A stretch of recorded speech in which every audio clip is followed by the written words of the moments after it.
ایک نیک شخص کا انتقال ہو گیا۔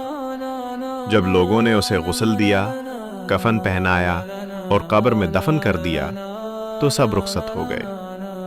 اب وہ تنہا تھا۔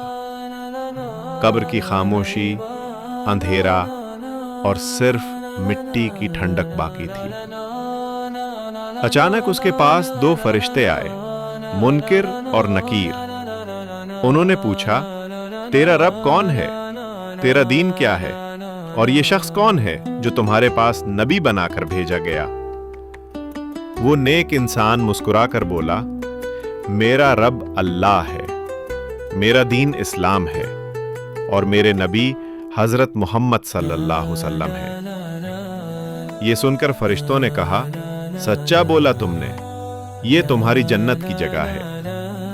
پھر قبر کشادہ ہو گئی، روشنی سے بھر گئی اور اس کے لیے جنت کے دروازے کھول دیے گئے۔ جیسا کہ آپ نے کہانی سنی قبر کی پہلی رات، کہ قبر کی پہلی رات کیا سوال جواب ہوتے ہیں اور فرشتے کس طرح مردے سے پیش آتے ہیں۔ ارے بھائی، ان سوالات کے جوابات تو بچے بھی دے لیتے ہیں، لیکن سوال پوچھنے والوں میں فرق ہوتا ہے۔ یہ سوال تو ہر ایک کو آتا ہے کہ تیرا رب کون ہے، تیرا دین کیا ہے، تیرا نبی کون ہے۔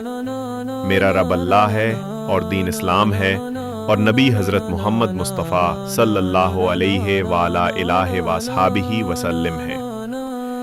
یہ سوالات کے جوابات صرف وہی شخص دے پاتا ہے جس کے پاس ایمان کی طاقت ہوتی ہے، اور جو کمزور ایمان کے ہوتے ہیں وہ یہ سوالات کے جوابات نہیں دے پاتے۔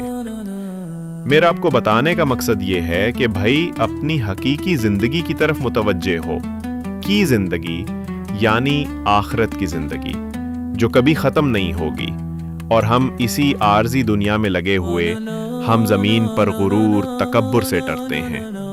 ہم نے کبھی یہ نہیں سوچا کہ ہم نے بھی ایک دن زمین کے اندر دفن ہونا ہے۔ ارے بھائی، میرے بات کرنے کا مقصد یہ نہیں کہ آپ اپنے کاروبار وغیرہ کو چھوڑ دیں۔ میرا کہنے کا مقصد ہے کہ آپ دین کی طرف بھی متوجہ ہو۔ آج کل ہم اتنے مصروف ہیں کہ نماز پڑھنے کا ٹائم بھی نہیں ہوتا۔ اگر آج ہم فکر نہیں کریں گے تو کب کریں گے؟